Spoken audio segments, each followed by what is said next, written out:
Bueno, de alguna manera, pues el agua es fundamental en nuestra alimentación, no solamente en la alimentación, en la constitución. Gran parte de nuestro organismo pues, está constituido por agua, ¿no? Bueno, como me dices que vas a retirar la fibra, si por ejemplo tienes un paciente con un síndrome de colon irritable, pero predomina estreñimiento, ¿no? Entonces no sería contraproducente. Lo que hacemos algunas veces es retiramos un tiempo, sustituimos la fibra, así como las proteínas en el gimnasio, por ejemplo, pues las sustituimos, ¿no?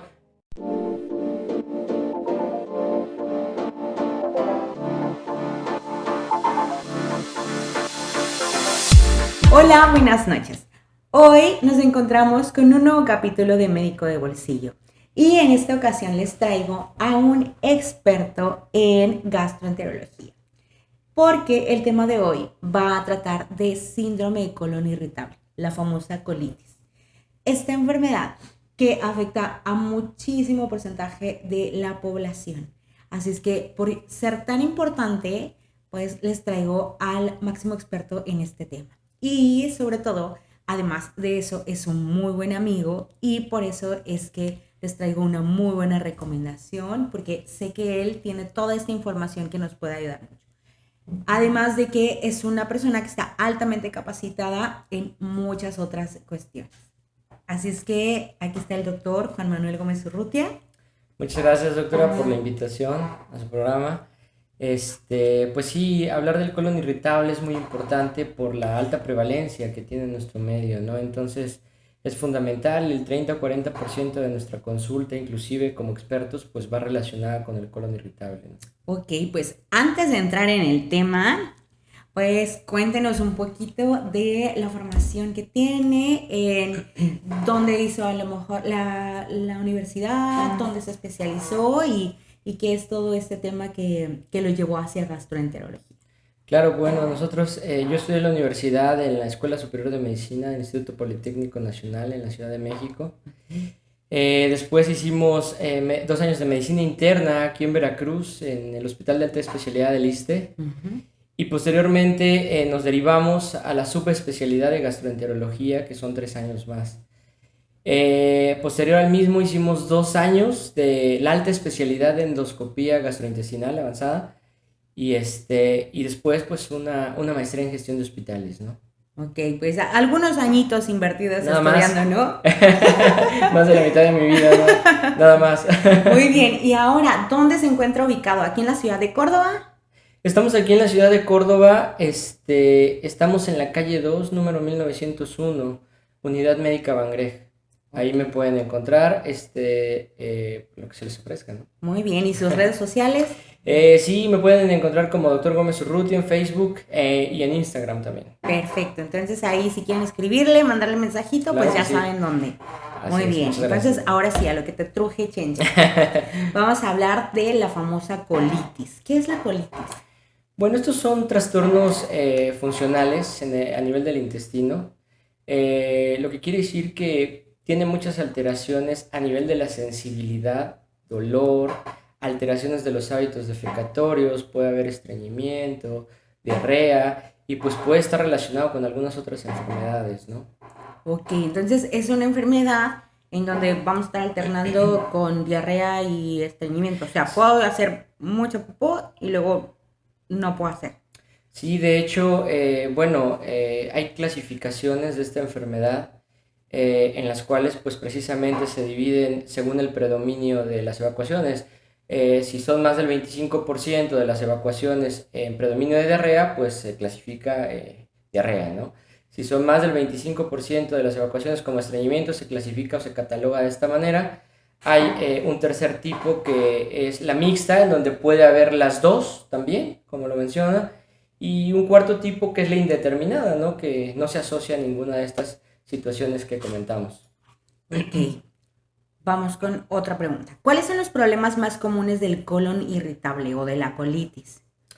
Bueno, de hecho, la gente la mayoría de las veces, o los pacientes la mayoría de las veces nos busca por dolor, ¿no? Uh-huh. El dolor es fundamental, de hecho es uno de los criterios que nosotros utilizamos para diagnosticar este tipo de enfermedades o estos trastornos funcionales. De hecho, hay criterios, los últimos criterios que son los criterios de Roma 4, nos indican que pues si una persona, un paciente tiene dolor, por lo menos una vez a la semana durante los últimos 3 meses, pues lo pudiésemos clasificar como un paciente que muy probablemente tenga colon irritable. Ahora, está relacionado con otro tipo de trastornos también dentro de estos criterios, como lo son alteraciones en la morfología de las evacuaciones. Quiere decir, a veces a lo mejor el paciente te refiere que hace como bolitas, a veces que hace como tiritas, va cambiando la morfología de esas evacuaciones. También pues lo que mencionábamos en relación a esas alteraciones de los hábitos, ¿no? El estreñimiento, diarrea, que ya lo habíamos comentado, pues puede ser otro de los criterios, ¿no? Entonces, pero muy frecuentemente pues son esas molestias, ¿no? Las que más se presentan. Ahorita dijo algo muy importante Perdón. porque sé que hay muchos pacientes que luego llegan y uno les pregunta, ¿y usted cómo hace popó? Y que dicen, pues normal. Pero obviamente ahí es importante saber qué es normal para cada paciente, ¿no? Claro. Porque hay pacientes que pueden, que pueden ir al baño a hacer popó toda su vida, a lo mejor como tiritas, ¿no? O que todo el tiempo están haciendo como bolitas de chivo, o que a lo mejor sí llegan a ser como este tronquito durito de café, que es lo normal, ¿no? Sí, Entonces, claro. eso es importante que sí lo tomen en cuenta, el que sepan cómo hacen popó, porque normal, a lo mejor es normal para ti, ¿no? Exactamente. Pero ¿qué es lo normal? Entonces, sí, ojo cuando vayan al doctor y digan, yo hago normal, sí coméntenle cómo es que hacen popó, ¿no? Claro. ¿Qué quiere decir cuando un paciente hace como delgadito, así en tiritas, como pelón pelo rico, yo les digo? Claro. Bueno, nosotros nos basamos en una clasificación para nosotros saber si tiende el paciente hacia el estreñimiento, si tiende hacia la diarrea, si su evacuación es normal. Esta clasificación es una denominada Bristol. Ujú. Entonces, cuando tenemos un Bristol 1 o 2, que son como las bolitas, pues habitualmente quiere decir que el paciente tiende al estreñimiento. Cuando es una clasificación de Bristol 6 o 7, pues quiere decir que el paciente tiende a la diarrea. En esta clasificación, pues lo más normal es un Bristol 4, que es como una salchicha larga, color café, vaya, sin grasa, sin alimentos no digeridos. Eso sería lo ideal, ¿no? Entonces, pues si por ejemplo el paciente me refiere que tiene o que evacúa con bolitas, que le cuesta dificultad, o que tiene dificultad, perdón, al evacuar o alguna situación de esa, pues va más en relación a un estreñimiento, ¿no? Entonces Ujú. eso ya no es tan normal y ahí hay que ver alguna otra situación por ahí relacionada con el colon irritable. Ok, muy bien. Ahora, ¿qué es lo que produce la famosa colitis? Pues esta es una pregunta un poquito complicada porque ni los expertos alrededor del mundo lo han determinado, ¿no? Hay Ajá. muchas teorías y en esas teorías pues la mayoría de los expertos a veces se contradicen, ¿no? Pero lo que se ha demostrado que puede tener una relación, o lo más importante, pues sí, puede desarrollarlo inclusive un trastorno infeccioso, un proceso infeccioso a nivel intestinal, puede ser el desencadenante. Pero pues, por ejemplo, se ha demostrado que los alimentos son fundamentales, ¿no? También para este tipo de trastorno. La alimentación es fundamental. Entonces, pues lamentablemente en nuestro país no tenemos, tenemos unos alimentos muy ricos, ¿no? Pero no tenemos una alimentación adecuada.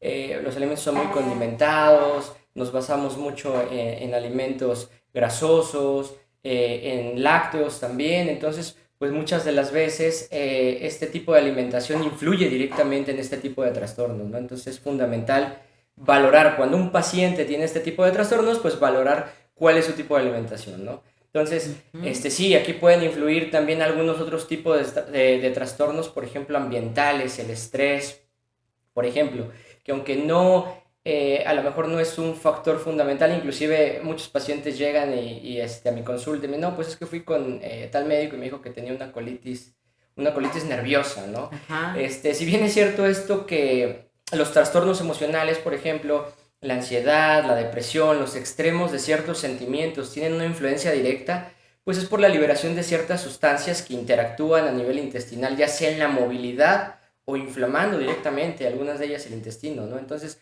por eso es que cuando nosotros a lo mejor tenemos una emoción fuerte, sentimos el clásico cólico, ¿no? Entonces, Ajá. pues sí tiene una relación, pero vaya, hay algunos otros tipos de situaciones que pueden tener una mayor influencia como la alimentación, ¿no? Ok, ahorita me resonó mucho de... Yo soy fanática de los podcasts y me encanta como estarlos viendo, ¿no? Y hay uno por ahí que escuché hace poco que era una actriz la que estaba hablando con un doctor y hablaban sobre teorías de como justamente que si no llegabas al fondo de los sentimientos nunca ibas a poder curarte, ¿no? O sea, lo primero era curar los sentimientos para poder curar la enfermedad, que si no, pues no ibas a llegar a ningún lado. Y entonces hablaban del sistema simpático y parasimpático y como yo creo que le resonó mucho en la cabeza a esta actriz, hablaba y decía sobre esto, pero justamente ahorita sí podemos hablar de eso, actúa a nivel del colon este sistema, ¿no? Sí, vaya, pues todo está conectado, ¿no? Realmente, pues tú lo sabes, a veces le comentaba lo de las emociones, por ejemplo, ¿qué pasa cuando un perro nos está correteando y corremos, ¿no? Pues se libera una gran cantidad de adrenalina, de catecolaminas y entonces pues influye en prácticamente todo el organismo. Lo mismo sucede con el intestino, con el aparato gastrointestinal, ¿no? De hecho, por ahí, pues, no sé si has escuchado que comentan, ¿no? El segundo cerebro. Es muy real, por ejemplo, porque pues tenemos una gran cantidad de neuronas interconectadas en los plexos, perdón por esta palabra tan técnica, Auerbach, por ejemplo, Meissner, ¿no? Que son plexos que normalmente existen en la parte del intestino y que le dan la movilidad, por ejemplo, o le dan ciertas funciones al intestino, ¿no? Entonces, pues esto es importante, ¿no? Entonces, sí, definitivamente es fundamental también todo este tipo de situaciones en cuanto a las emociones, ¿no? Ok, por aquí les vamos a estar dejando un dibujito. Eri, nuestro encargado de producción, se va a encargar de dejarles aquí el dibujito para que más o menos sepan de lo que estamos hablando. Perdón por ese tecnicismo. Sí, no se preocupen, para que sepan que pues es como si fuera como la tela de los pescadores, ¿cómo se llama? Así es, la red. Eso, la red de los pescadores. Es correcto. Que se encarga para hacer esta movilidad, ¿no? Entonces eso, Sí, claro. eso nos ayuda mucho. Ok, pues vamos con lo siguiente. ¿Qué otros problemas se pueden confundir con una colitis? Esta es una pregunta bien interesante. A veces llegan a mi consulta pacientes que ya fueron valorados por varios médicos y pues casi siempre, a veces se sobrevalora esta enfermedad también, ¿no? Aunque como les comento, es muy frecuente, sí puede haber otras enfermedades que pueden tener una relación en este contexto, ¿no? Por ejemplo, estas enfermedades que se pueden relacionar inclusive, perdón, como la fiebre reumática, la artritis reumatoide o algunos otros trastornos inmunológicos pueden tener una relación directa con este tipo de enfermedades. También a veces puede estar relacionada con el reflujo, con otros trastornos funcionales como la dispepsia, que es esa sensación de malestar en el hemiabdomen superior.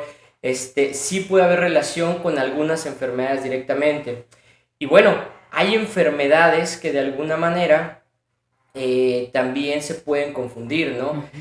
Para eso hay los denominados datos de alarma, que siempre tenemos que tenerlos presentes, porque si un paciente tiene un dato de alarma, pues vaya, de alguna manera ahí sí hay que investigar alguna otra situación. Por ejemplo, pues he notado que también en los últimos años pues se ha incrementado el cáncer de colon, ¿no? Por ejemplo, entonces, este es un tema bien importante porque los últimos casos que he tenido de cáncer de colon inclusive han sido en pacientes jóvenes, ¿no? Estas son enfermedades que antes se presentaban en pacientes mayores de 60, 65 años y ahora los vemos en pacientes de 30, 35 años, ¿no? Entonces, puede ser una de las enfermedades y creo que es fundamental hablar de esta enfermedad, ¿no? Específicamente. Otro tipo de trastornos pues puede ser el sobrecrecimiento bacteriano, la sobrepoblación bacteriana, ¿no? Que está en boga también en redes sociales, que todo el mundo piensa que ya tiene sobrepoblación bacteriana, que también debemos de tener ciertos criterios para pensar en eso, que pues es eso, nosotros vivimos con bacterias, de hecho las bacterias son fundamentales para varios procesos, no solo en el intestino, sino que se ha demostrado que también intervienen en otros procesos a nivel neuronal, a nivel del sistema cardiovascular, o sea, tiene una relación. Y esto es bien importante también, ¿no? Cuando hay un sobrecrecimiento bacteriano, ¿qué es esto? Pues bueno, normalmente quiere decir que crecen más bacterias de las que deberíamos en ciertos segmentos o ciertas áreas del intestino, y esto pues ocasiona otro tipo de trastornos como por ejemplo fermentación de ciertos alimentos, ¿no? Entonces eso condiciona mayor cantidad de gas y pues de alguna manera esto del gas es fundamental, ¿no? Es una de las características importantes no solo de la disbiosis, que es ese trastorno de la microbiota del intestino, o sea, de las bacterias que viven con nosotros, sino también se relaciona pues con el colon irritable, ¿no? Ok, perfecto. Sí, eso nos explica, por ejemplo, pues, los gases que tenemos, ¿no? Y porque a veces tenemos más. Ahora, eso me lleva a una pregunta. ¿Por qué en la mañana amanecemos, como dicen, con el vientre plano? Y durante el día se va, pues nos vamos inflando así, tal cual, como pelota, ¿no? Dependiendo, o sea, a veces puede ser con los alimentos y a veces sin alimentos, o sea, puedes empezar a tomar café o puedes empezar a tomar agua y empiezas como a inflarte, ¿no? Poco a poco. Sí, claro, bueno, aquí, como le mencionaba al principio, realmente la parte de la alimentación es bien importante, ¿no? Hay ciertos grupos que fermentan mayor cantidad de gas en el intestino. De hecho, algunos expertos pues evitamos esos alimentos, se llaman oligosacáridos o polisacáridos fermentables. De hecho, el acrónimo es FODMAPs, ¿no?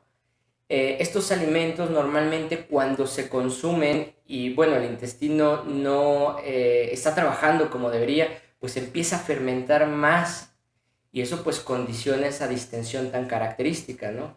Porque exactamente lo que menciona bien importante, porque en la mañana me siento que no estoy tan inflamado y en la parte ya de la tarde o la noche, pues es precisamente porque en ese momento no tiene un alimento que se esté fermentando, ¿no? Pero seguramente durante el día va a estar consumiendo y eso va a producir mayor fermentación y esa distensión también característica. Entonces, sí, estos alimentos son fundamentales. De hecho, la mayoría de las veces estos alimentos se retiran, ¿no? Cuando hay este tipo de trastornos. Se ha demostrado que retirando estos alimentos, pues sí hay una mejoría notoria. Sin embargo, también se ha demostrado que una dieta libre de FODMAPs, pues también puede tener repercusiones, ¿no? Como una alteración nuevamente en la microbiota o la dieta libre de FODMAPs. Si nosotros indagamos, pues qué tipo de alimentos son, por ejemplo, como la lechuga, la selga, la espinaca, algunos otros alimentos, vamos a notar que son alimentos ricos en fibra. Uh-huh. Y entonces, bueno, ¿cómo me dices que vas a retirar la fibra?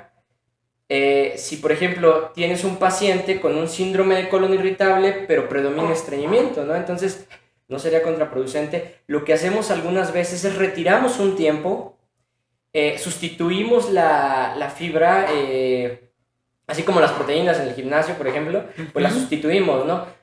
Una persona, por ejemplo, un paciente femenino debe de consumir entre 25 y 30 gramos de fibra al día. Okay. Un paciente varón, pues entre 30 y 35 gramos es lo que se recomienda, ¿no? Entonces, una dieta libre de FODMAPs, reduces la cantidad de fibra e inclusive puedes condicionar que empeore el estreñimiento, ¿no? Entonces hay que ser bien cuidadosos en esto. También se ha demostrado que este tipo de dietas pues alteran también la microbiota del intestino de alguna manera, entonces a lo mejor habrá que reponer también esa parte, ¿no? Entonces esto es bien importante. Okay. Entonces, sí, la alimentación en estos trastornos es fundamental.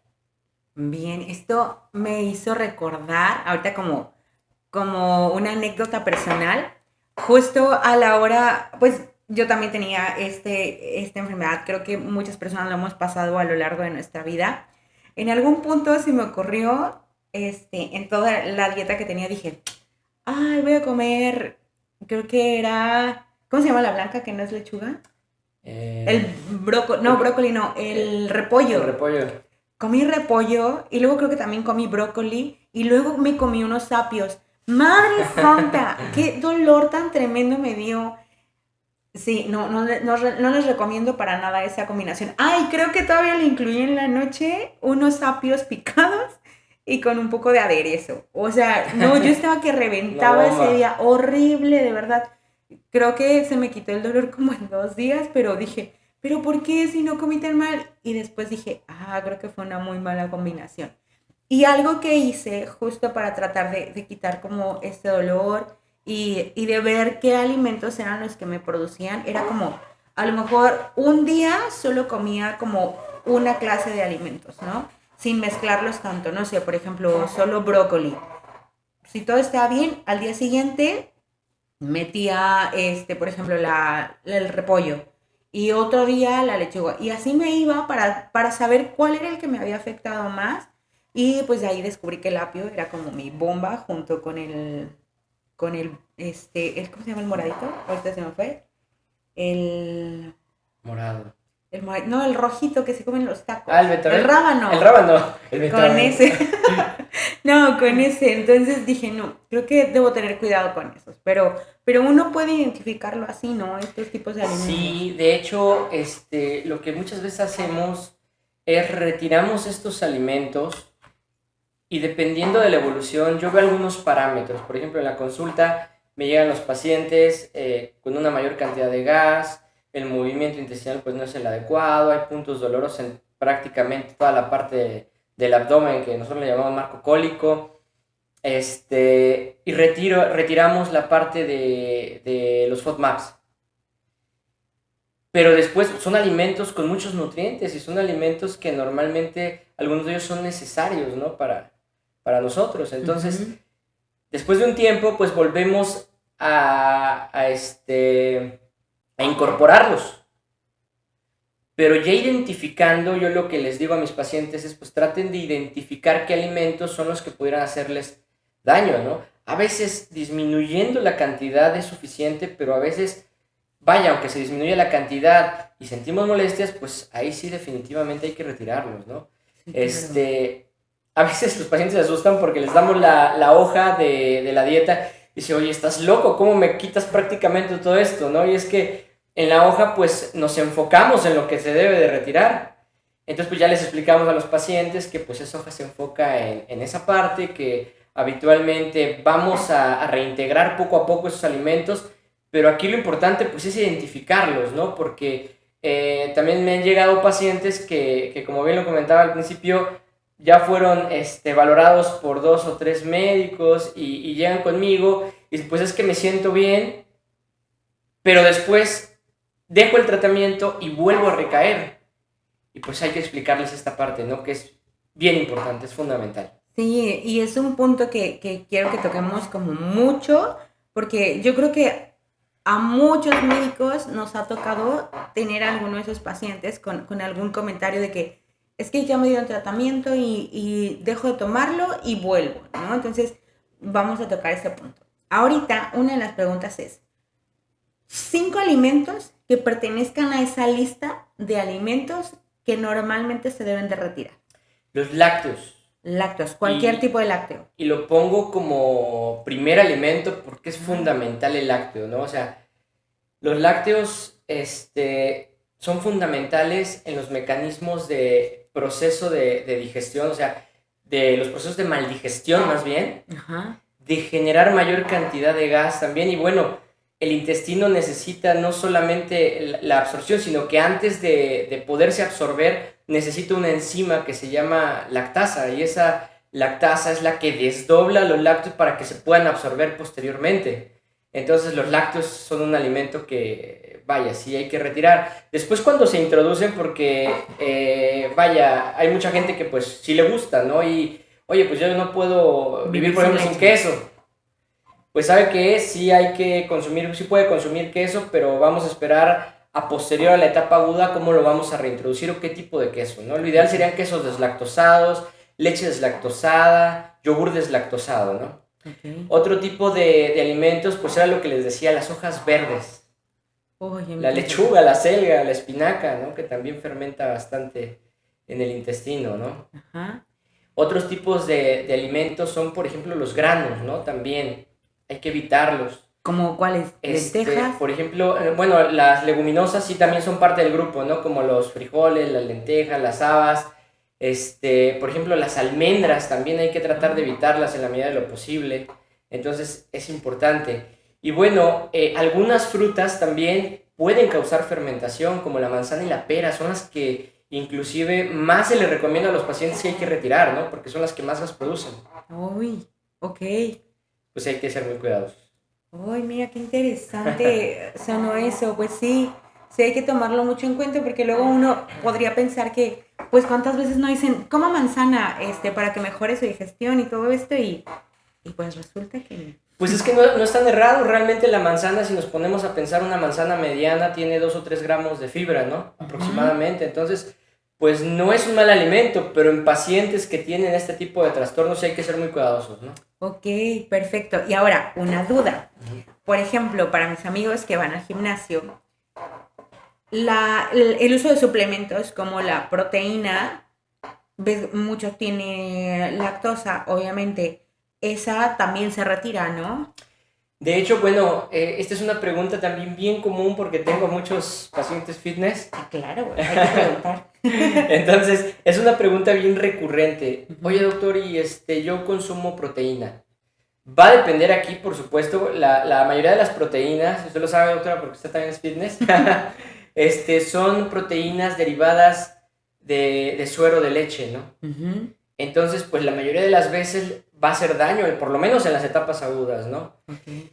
Y bueno, las proteínas habitualmente hay que considerar el momento más adecuado para poderlas reintroducir también, ¿no? Porque sí, la mayoría de las veces pueden causar trastornos, ¿no? Lo que yo a veces les recomiendo a mis pacientes es, bueno, la proteína para los pacientes, para generar músculo, normalmente necesitamos de 2 a 2.2 gramos de proteína por kilogramo al día, ¿no? Uh-huh. Entonces quiere decir un paciente promedio de 70 kilos, pues más o menos necesita 140 gramos de proteína al día. Entonces, un bistec de unos 200 gramos, pues más o menos tiene 20 gramos. Una latita de atún, pues más o menos tiene 20 gramos. Por ejemplo, ahorita está de moda, no es comercial, Lala 100, ¿no? Por ejemplo, que tiene pues cierta cantidad también de proteína. Entonces, yo creo que hay que sumar. Y al principio podríamos sustituir esa proteína con alimento, ¿no? Uh-huh. Y pues bueno, un scoop de proteína, por ejemplo, Gold Standard, que es muy frecuente, Gold Standard de Whey Protein, tiene más o menos un scoop, no recuerdo si 25 gramos. Creo que sí. Más o menos. ¿Te acuerdas? Sí. Entonces, aproximadamente, pues podríamos... Yo creo que también el uso de la proteína algunas veces no es la adecuada, ¿no? Si nosotros llegamos a los 140 gramos de proteínas, que también no es tan fácil, y de alguna manera cubrimos esos requerimientos, pues de todos modos vas a crecer muscularmente hablando, ¿no? Uh-huh. Entonces ya no hace falta en ese contexto meter más proteína, porque de alguna manera, pues lo único que vamos a hacer es sobrecargar el intestino también en un paciente con colon irritable y pues esto puede causar otras alteraciones, ¿no? También. Ok, perfecto. Ahora, ahorita que estábamos tocando todo este tema de que los pacientes llegan con dolor y pues es una de las principales causas. ¿Dónde es el dolor en un paciente con colitis? Bueno, eso es muy variable. De hecho, todo el marco cólico puede doler. El marco cólico, perdón por otra palabra tan técnica, pues es toda esta parte, ¿no? Entonces, el abdomen puede doler y no solamente el marco cólico, también parte del intestino delgado. Entonces, cualquier segmento puede doler, ¿no? ¿Por qué? Realmente, bueno, aquí es un poquito más técnico el asunto. Espero poderlo explicar con palabras un poquito más coloquiales, pero ¿qué es lo que sucede en un paciente que tiene esta enfermedad? Habitualmente son varios trastornos los que se ven inmiscuidos. Uno, el paciente tiene algo que se llama hipersensibilidad visceral. Ajá. La hipersensibilidad visceral quiere decir que es más susceptible a cualquier estímulo. Quiere decir, si usted, por ejemplo, no tiene colon irritable y tiene algo de gas, pues muy probablemente no va a sentir nada. Uh-huh. Pero un paciente que tiene hipersensibilidad visceral y tiene la misma cantidad de gas en el intestino, va a tener dolor en ese momento, ¿no? Entonces, esto pudiera ser un ejemplo de hipersensibilidad visceral, ¿no? O sea que le duele más de lo habitual. Así es. Entonces, estas personas son más susceptibles a ciertos estímulos. Otra, el paciente que tiene colon irritable está sometido a un estatus inflamatorio. ¿Qué quiere decir esto? Pues tenemos ciertas células que nos defienden cuando tenemos ciertos procesos infecciosos, inflamación, etc. Y esas células pues están rondando prácticamente por toda la sangre, ¿no? Entonces, el paciente que tiene colon irritable se ha demostrado que estas células tiene más de las que deberían ciertos segmentos intestinales también, y se ha demostrado que eso interviene también en el dolor, por ejemplo. Es como si tuviera como a los vigilantes ahí. Exactamente. Como esperando que se inflame. Exactamente, sí. Okay. Entonces, son varios factores. Otra cosa que se ha demostrado en este tipo de pacientes, pues es que la movilidad no es la adecuada, ¿no? Uh-huh. Entonces, este tipo de movilidad inadecuada, llamémosla, pues también es un factor que predispone a que haya mayor dolor, por ejemplo, ¿no? Okay. O que sea más susceptible a ciertos trastornos, no solo el dolor, sino también, por ejemplo, la diarrea. ¿O qué es lo que sucede? Un paciente que tiene este tipo de trastornos, pues la movilidad a lo mejor no es la adecuada. Puede tener una movilidad más amplia en el intestino, pero no desplaza bien la materia fecal. Y eso pues condiciona estreñimiento. O puede ser una movilidad rápida, efectiva, y pues de alguna manera no permite la absorción de ciertos nutrientes y puede causar diarrea, ¿no?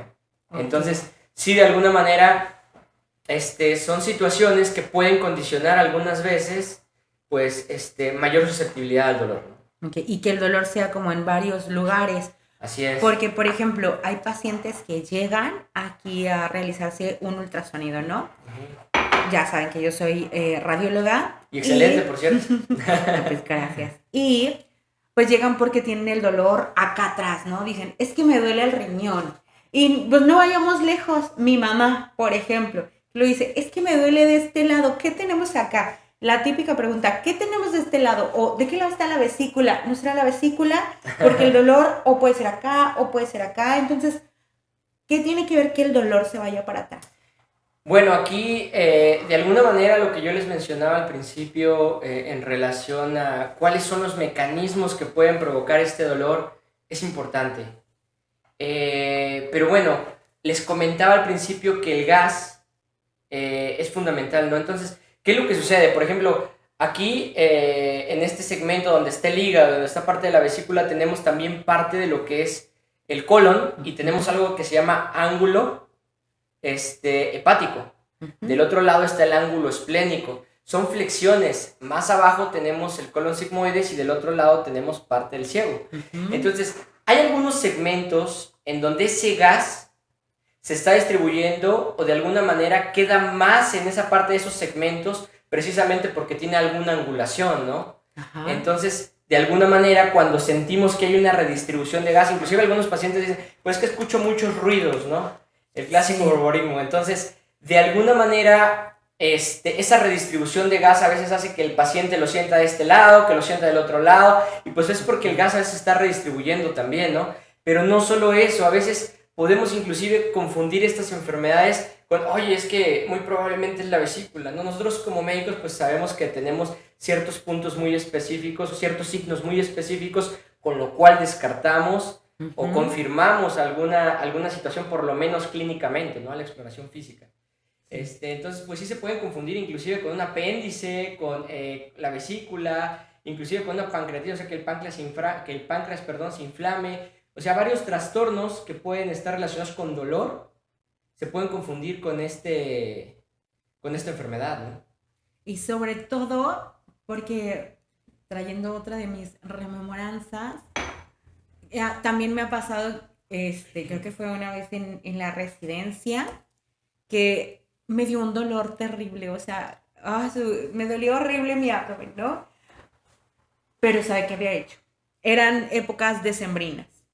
Y me la había pasado comiendo desde la noche anterior como cada 2 horas, ¿no? Y comía y volvía a comer hasta que yo creo que mi intestino me dijo basta y estaba todo inflamado obviamente. Del dolor que tenía me hicieron hasta una tomografía, ¿no? Y resulta que pues lo único que tenía era muchísima comida. Entonces pues también tiene que ver eso, ¿no? Definitivamente con los hábitos alimenticios. Sí, los hábitos alimenticios son fundamentales en este contexto, ¿no? Ay, pero sí, siempre hay que tener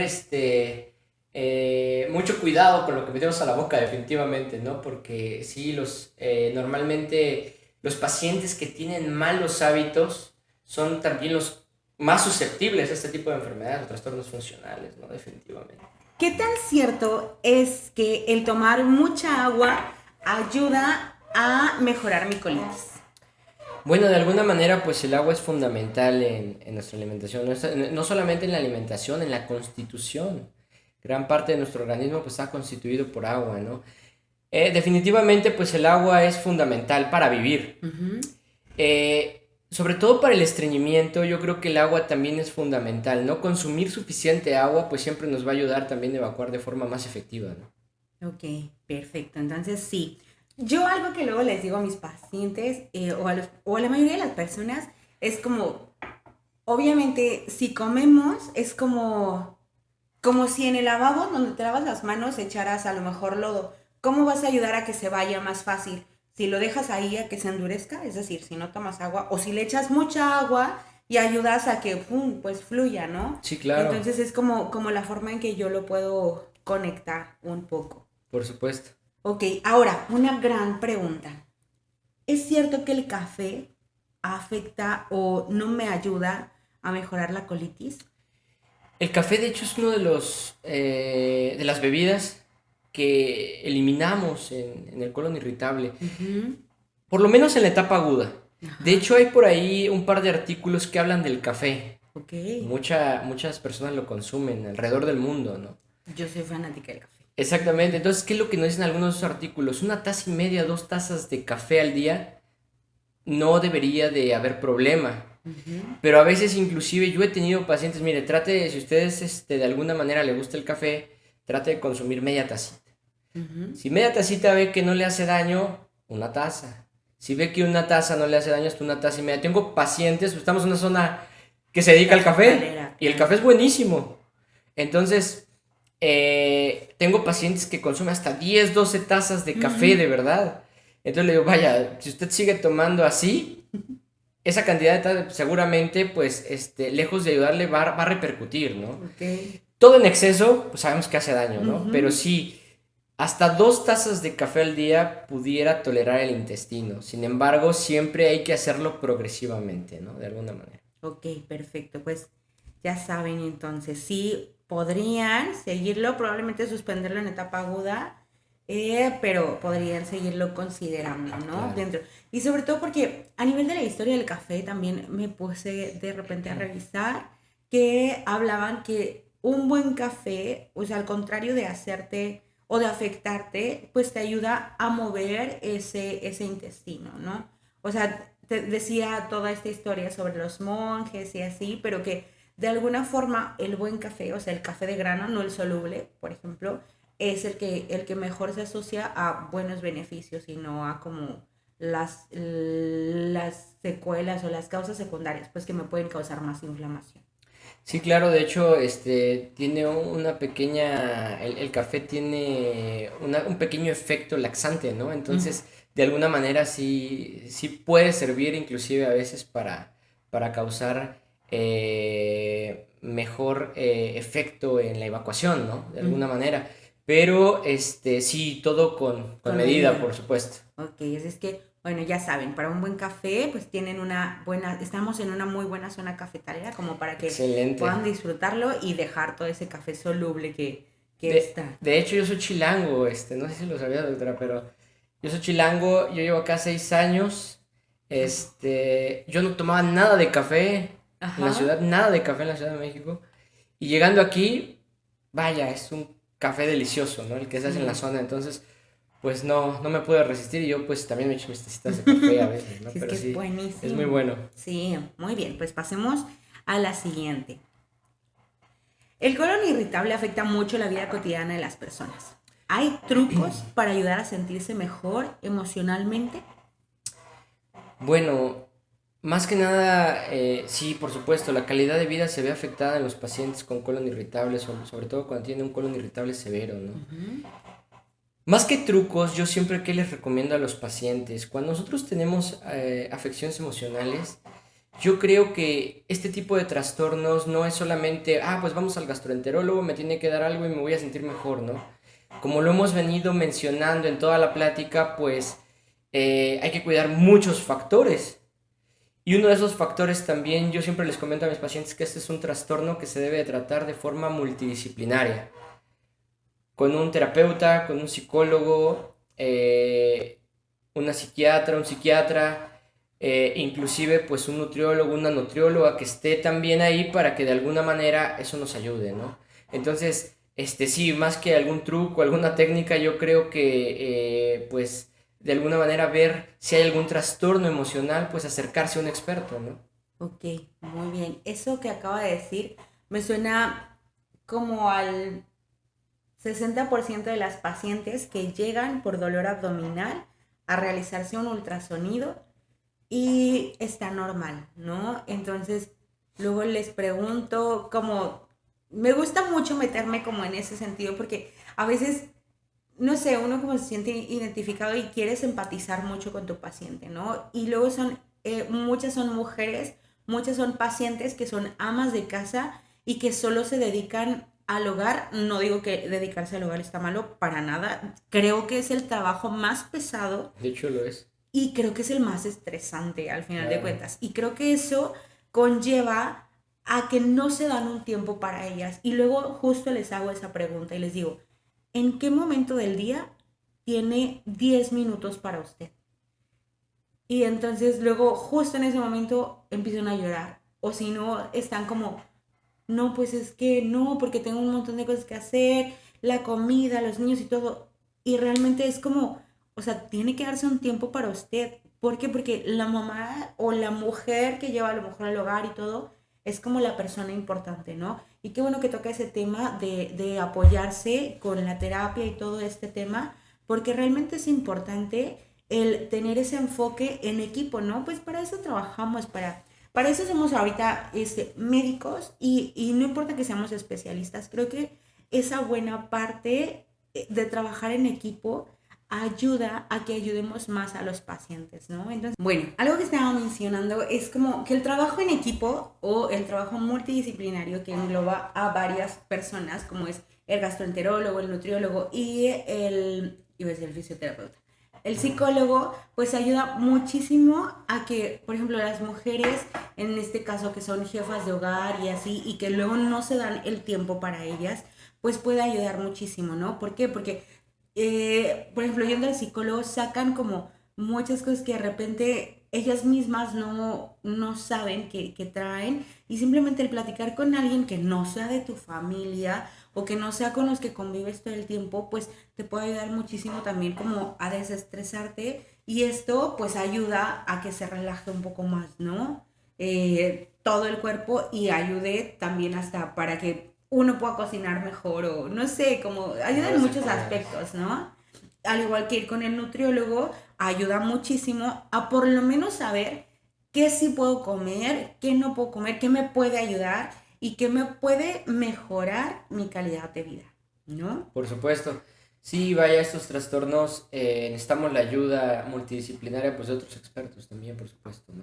Muy bien, pues ahora, ¿qué estudios se piden para un paciente con colitis? Es decir, ¿es necesario que se realicen exámenes de sangre? ¿Es necesario que se realicen exámenes de imagen? Es una pregunta bien interesante. ¿Qué es lo que pasa? El colon irritable es un trastorno que se diagnostica por criterios como lo habíamos visto al principio, Ujú.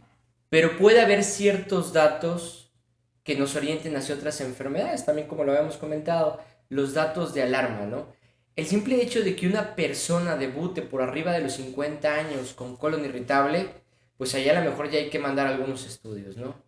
Un paciente que tiene una diarrea persistente, sobre todo nocturna, pues ahí también hay que estudiarlo, ¿no? Definamos persistente. ¿Cuánto Persistente tiempo? quiere decir, bueno, nosotros como gastroenterólogos a veces clasificamos por tiempo las diarreas, ¿no? Una diarrea aguda, subaguda o crónica. Una diarrea crónica es aquella que tiene más de 30 días, por ejemplo, ¿no? Mm.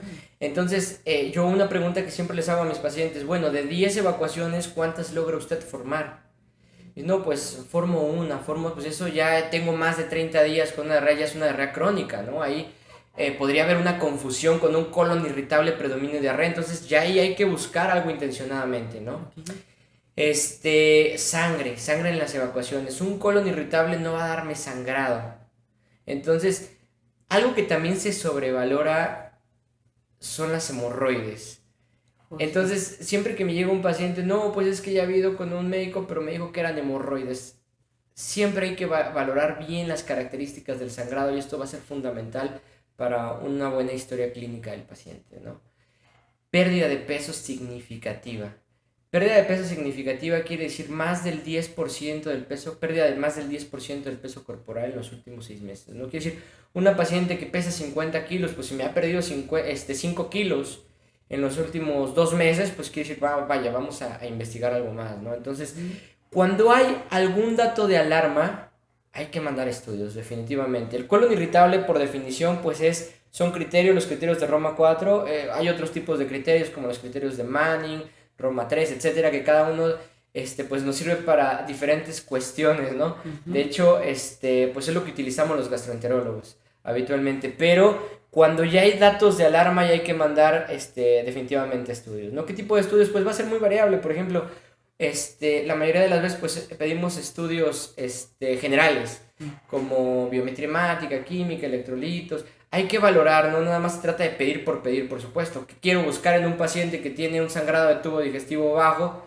pues, por ejemplo, si baja la hemoglobina, ¿no? Quiere decir que pues ya tiene una pérdida más crónica, vemos qué tipo de anemia tiene, a lo mejor confirmarlo con una sangre oculta en heces que tiene cierta sensibilidad, y es un tema aparte, cierta sensibilidad de especificidad, algún tipo de, por ejemplo, un paciente con diarrea, pues hay un estudio especial que se llama calprotectina fecal que nos mide el tipo de, o más bien la cantidad de inflamación, ¿no? Porque nos da un parámetro, la calprotectina fecal cuantitativa, ¿no? Cuando está por arriba de 50, pues ya no es normal, y cuando es por arriba de 200, por ejemplo, pues ya ahí hay algo más que buscar intencionadamente, ¿no? Estudios de imagen, ¿no? Pues me llega un paciente con dolor abdominal, con intensidad 9 de 10, 10 de 10 y aparte tiene fiebre, pues eso tampoco es un colon irritable. Definitivamente habrá que mandarle, por ejemplo, un ultrasonido, ¿no? Que usted es la experta en ultrasonidos. Una biometría hemática para ver si los leucocitos se han elevado. O sea, no es que haya una receta para mandar determinado tipo de estudios específicos, sino que va a depender del contexto del paciente, ¿no? Uh-huh. Definitivamente. Ok, ahora, algo ahorita que acabo de mencionar es, por ejemplo, muchos pacientes llegan y dicen, ¿y no va a pedir ningún estudio? Muchas veces los estudios también se piden a petición del paciente, ¿no? Porque ustedes ya saben cómo hacia dónde orientarse o hacia dónde están, pero también he visto que en muchos de estos casos el paciente es quien dice, ¿y no va a pedir un ultrasonido? Eso no sé si también le pasa en su consulta. Por supuesto, y es bien común, ¿no? Es bien común, pero pues sí hay que explicarle bien al paciente, ¿no? Este tipo de enfermedades habitualmente no solamente afectan la calidad de vida, sino también el bolsillo del paciente, ¿no? Definitivamente. Entonces, sí hay que ser muy cuidadosos y precavidos con el tipo de estudios que se mandan y sí va a depender de cada paciente. Muy bien. Ojo, porque un ultrasonido no valora como tal, o sea, no es el mejor estudio para valorar colon. Por supuesto. Entonces, probablemente, muchas veces sí se lo piden para valorar hígado, páncreas, o pensando en alguna otra enfermedad, o simplemente para descartar que ninguno de estos esté afectado, ¿no? Pero no porque sea el estudio que mejor valora el intestino, ¿no? Ok, ¿cuál es la principal complicación de una colitis como enfermedad? Por ejemplo, ¿qué enfermedad puedo llegar a tener si tengo una colitis? A lo mejor de esas que tienen mayor estreñimiento o que tengo mayor estreñimiento todo el tiempo. Bueno, pues yo creo que el mayor impacto va a ser, como lo hemos mencionado, en la calidad de vida, ¿no? Okay. Un paciente que, por ejemplo, aquí hay que diferenciar primero un estreñimiento como tal, que es un trastorno propiamente, de un colon irritable, predominio estreñimiento. Hay un síntoma pivote para diferenciarlos, que es el dolor.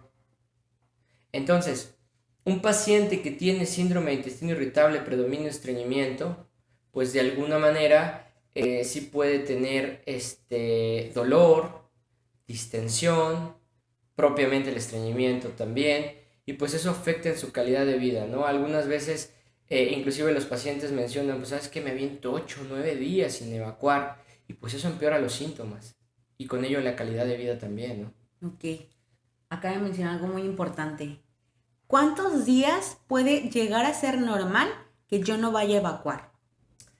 Bueno, habitualmente, pues lo ideal es que pudiésemos evacuar. Algunas guías clínicas nos dicen que 3 o 4 veces a la semana es suficiente.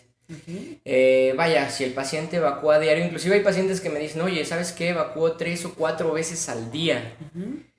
Pero algo que bien importante que hay que preguntarle siempre es, bueno, ¿y cómo es tu evacuación? ¿Está formada la S? ¿Está formada? Si no está formada y si no es sólida, es líquida, semilíquida, pues eso no es normal, ¿no? Pero si estás evacuando 3 o 4 veces y tu evacuación es formada, no hay algún producto como grasa, alimentos no digeridos frecuentes o alguna otra situación que nosotros identifiquemos, pues puede ser normal, ¿no? Pero sí va a ser variable, definitivamente.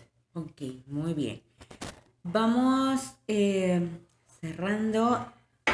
¿Cuál es el mejor medicamento o cuál es el mejor tratamiento para la colitis? Bueno, esto definitivamente también es bien variable, ¿no? Porque va a depender primero del tipo de colitis que tengamos. Como lo habíamos dicho al principio, pues hay cuatro tipos, ¿no? Entonces, si por ejemplo yo tengo un paciente con colon irritable, predominio diarrea, pues ahí a lo mejor hay que darle un antidiarreico, algún antiespasmódico y hay que valorar, ¿no? O sea, va a ser muy variable definitivamente. No va a haber un medicamento específicamente que sea el mejor que algún otro, no va a depender del subtipo de colon irritable, sobre todo, y de ahí también cada paciente debe de darse un tratamiento de forma individualizada. Eso Ok. es definitivo. Entonces, hablar de un tratamiento como tal, que sea la panacea del colon irritable, realmente no existe, ¿no? Es encasillar a cada paciente, clasificar a cada paciente y de ahí darle el tratamiento adecuado, ¿no? Ok, muy bien. Pues vamos a cerrar prácticamente. ¿Cuál es el caso que tenga en la memoria que haya pensado que era alguna enfermedad más complicada y terminó siendo una colitis? Híjole, bueno, esto es de alguna manera un poquito complicado porque me han llegado a veces pacientes que, vaya, les diagnostican colon irritable y pues resulta que, por ejemplo, pues realmente no es un colon irritable, por ejemplo, pues, es una diverticulitis, es una apendicitis, pero que, bueno, me ha llegado un paciente tan mal. Correcto, el caso de una señora que había tenido precisamente pues pérdida de peso, 56 años, pérdida de peso, había tenido por ahí familiares con cáncer de colon, la pérdida de peso importante, la señora, no recuerdo la cifra exacta que pesaba, pero más o menos eran 50 kilos y me había perdido cerca de 8 o 9 kilos, ¿no? Por los antecedentes que tenía tan importantes, porque tenía familiares de primer grado con cáncer de colon, pues fue necesario iniciar con estudios diagnósticos, ¿no? Le hicimos una colonoscopía, prácticamente pues le hicimos varios estudios y pues todos nos salió negativo. Le dimos tratamiento, acudió prácticamente porque era una paciente que tenía mucho peso, ¿no? Era la encargada de su familia prácticamente, había tenido la pérdida de su esposo hacía unos meses, es un caso que se me quedó muy grabado, un excelente paciente, por cierto, y pues al final de cuentas respondió bien al tratamiento, no solo al gastroenterológico, sino también ella sí fue con un terapeuta, se trató, fue al nutriólogo y pues ahorita afortunadamente la paciente está muy bien, ¿no? Pero sí, es de esos casos que piensas lo peor, ¿no? Ujú. Diagnósticos catastróficos. Y realmente, pues le fue muy bien y por ahí anda todavía la paciente. Pues perfecto, de eso se trata, ¿no? Que podamos ver, a lo mejor que de repente pensamos en el peor escenario y justo termina siendo una colitis, ¿no? Pues muy bien, pues para cerrar, ¿cuáles son los 5 puntos que las personas se deben de llevar a casa para recordar? Correcto, pues lo que hemos estado mencionando durante toda la plática, prácticamente la dieta. ¿Ok? El ejercicio también es importante, ¿no? El ejercicio es fundamental. Entonces, pues también el ejercicio nos da muchas ventajas. Ya esto nos aventaríamos otro capítulo completo para hablar de esto. También pues tratarse de forma adecuada y forma oportuna, no creer que realmente pues todo es colitis, porque puede haber otros trastornos que puedan estar condicionando complicaciones potenciales y entonces hay que identificarlas. Entonces asistir siempre con un médico es lo ideal, ¿no? Tratar de alguna manera también de disminuir el estrés. Es bien complicado, es bien fácil decirlo, pero es bien complicado disminuir el estrés. Tal vez hacer alguna actividad que nos guste, de alguna manera pues nos va a ayudar, ¿no? Bastante el estrés también va a ser un factor que hay que controlar y definitivamente pues acudir con un experto en terapia o con alguna persona de respaldo, ¿no? Que nos ayude para todo eso que tenemos, pues intentar sacarlo de alguna otra manera, ¿no? Que también nos pueda afectar. Claro, pues son los básicos de la vida, ¿no? Por supuesto. La terapia, el ejercicio y la alimentación. Creo que con eso se podría resolver muchísimos problemas que padecemos la mayoría de la población. Pues muy bien. ¿Algo que ibas a agregar? No, pues yo quiero agradecerles por la invitación, sobre todo. Cualquier cosa, pues ya saben, estamos pendientes con mucho gusto. Perfecto. Recuérdanos dónde está el consultorio. El consultorio está en la calle 2, número 1901, Unidad Médica Bangreg. El teléfono de mi asistente es 271-171-2829 y mis redes sociales me pueden buscar en Facebook o Instagram como Dr. Gómez Urrutiano. Perfecto, pues ya lo tienen. Cualquier cosa, le escriben, le mandan mensajito y ya saben, todas las dudas se pueden resolver aquí. Entonces, hoy damos por terminado un capítulo más de Médico de Bolsillo. Ya saben quién soy la radióloga de Córdoba y nos vemos en la siguiente. Chao.